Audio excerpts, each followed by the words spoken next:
la saveur divine. Cette bonne nouvelle du royaume sera prêchée dans le monde entier pour servir de témoignage à toutes les nations. Alors viendra la fin. Préparation et présentation, Immaculée Milanesa.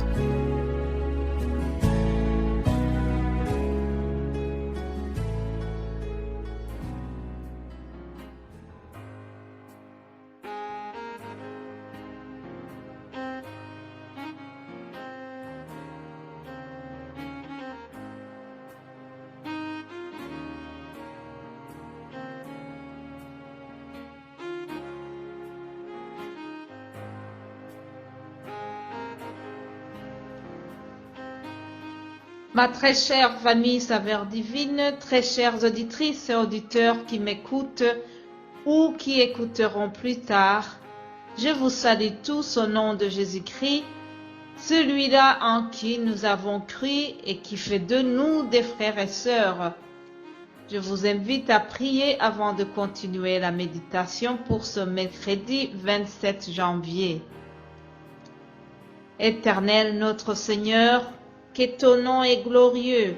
Je te loue aujourd'hui pour ce que tu es. Je te loue aussi pour avoir envoyé ton Fils unique dans le monde, afin que quiconque croit en lui ne périsse jamais, mais qu'il ait la vie éternelle. Père, merci de nous donner l'assurance de notre salut.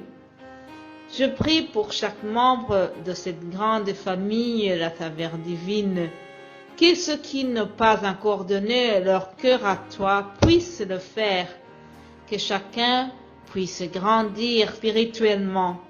Donne-nous de haïr et fuir le péché, qu'il soit petit ou grand. Saint-Esprit de Dieu, je te supplie de me purifier aussi, après avoir enseigné aux autres qu'il n'y ait aucun sujet qui pourrait m'accuser. J'appelle la puissance du Saint-Esprit sur cette parole que je partage tous les jours, qu'elle soit accompagnée de signes et de prodiges, car c'est ta promesse et j'y crois fermement. Je m'appuie sur l'autorité que tu m'as donnée en tant que ton disciple et je retire tout ce qui pourrait faire obstacle à ta parole au nom de Jésus-Christ. Seigneur, je m'appuie aussi sur ta promesse et je t'apporte tous les malades, ceux du Covid-19 et les autres malades. Dans l'évangile selon Marc chapitre 16, 18, tu nous dis, « Voici les miracles qui accompagneront ceux qui auront cru. En mon nom, ils imposeront les mains aux malades et les malades seront guéris. » Par ton esprit et ton autorité, j'impose mes mains à tous les malades qui m'écoutent et qu'ils soient guéris au nom de Jésus-Christ. Nous croyons que tu vas exaucer notre prière et nous t'en remercions. Sois glorifié. Alléluia. Amen. Mes bien-aimés de Dieu, hier nous étions sur la deuxième étape de notre thème, les étapes à suivre pour recevoir Jésus-Christ dans son cœur. Aujourd'hui, je continue sur cela. Il faut croire que Jésus-Christ est le Fils de Dieu. Il est le chemin, la vérité et la vie. Nul ne vient au Père que par lui. Jean 14, verset 6. Ces dernières années, il y a une idée qui est souvent donnée, comme quoi dans toutes les religions, nous remarquons qu'elles mènent au même Dieu, mais elles suivent des chemins différents. Ça, c'est l'idée qui est véhiculée.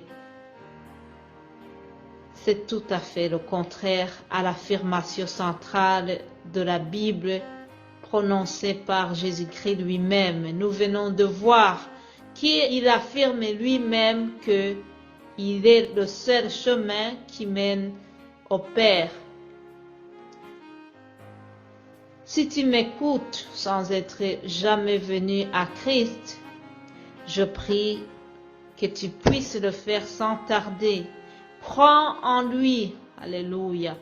Crois en Jésus-Christ et tu ne seras jamais déçu.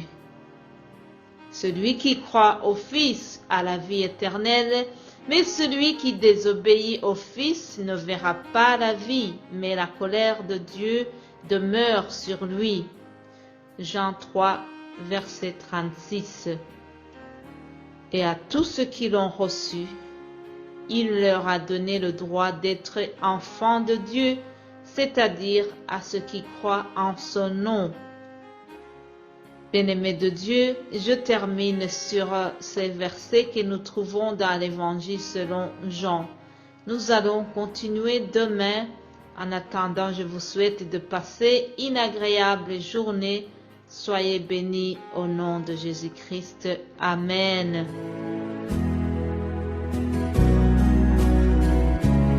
La saveur divine.